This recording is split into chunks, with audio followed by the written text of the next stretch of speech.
Dnyanradha multi-state प्रकरणात ईडीसह सरकारला खंडपीठाने नोटीस बजावली आहे।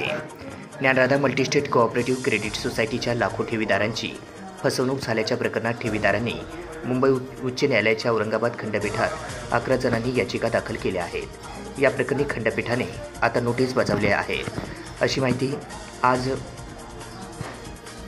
गुरुवार दिनांक 24 जुलै रोजी सकाळी 8:45 वाजण्याच्या दरम्यान माध्यमांना माहिती मिळाली आहे।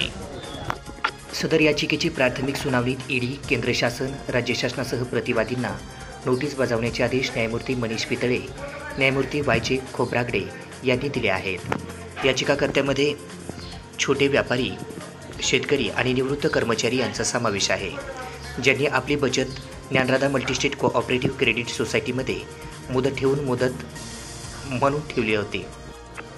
आरोपानुसार या सोसायटीने 13 ते 18% व्याजदराचे आमिष दाखवून देशभरातील सुमारे 6 लाख लोकांना गुंतवणुकीसाठी आकर्षित केले, परंतु आता सुमारे 3,500 कोटी रुपयांचा गैरव्यवहार उघडकीस आला आहे।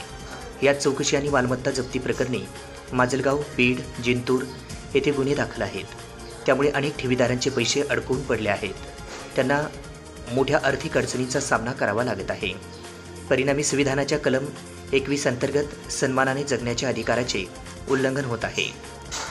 यामुळे केंद्रीय निबंधकांनी लिक्विडेटरला दाव्यांची तपासणी करून सोसायटीचा जंगम आणि स्थावर मालमत्ता विकून मिळालेले पैसे ठेवीदारांना तात्काळ वितरित करावेत।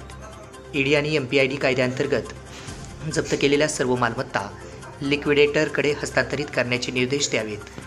केंद्र सरकार आणि राज्य शासन यांची संयुक्तपणे या प्रकरणाची चौकशी केंद्रीय अन्वेषण विभागाकडे म्हणजेच CBI कडे द्यावी। केंद्रीय तपास यंत्रणेद्वारे जलद आणि निष्पक्ष चौकशी करण्यात यावी। ठेवीदारांना त्यांच्या हक्काचे पैसे व्याजासह 3 महिन्यात परत मिळण्याचे आदेश द्यावेत। तसेच मालमत्ता जप्त करावी। सक्तवसुली संचालनालयाने ईडी मनी लॉन्ड्रिंग प्रतिबंधक कायद्याअंतर्गत सुमारे 1,433.48 कोटी रुपयांची मालमत्ता जप्त केली आहे। मात्र तसेच महाराष्ट्र ठेवीदार हित संरक्षण अधिनियमांतर्गत म्हणजेच MPID ॲक्टनुसार परभणीच्या जिल्हाधिकाऱ्यांनी सोसायटीची मालमत्ता जप्त करण्याचे आदेश दिले आहेत।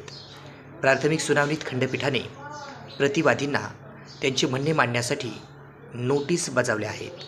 याचिकाकर्त्यातर्फे ॲडव्होकेट युवराज बारहत्ते, ॲडव्होकेट रंजिता बारहत्ते यांनी काम पाहिले आहे।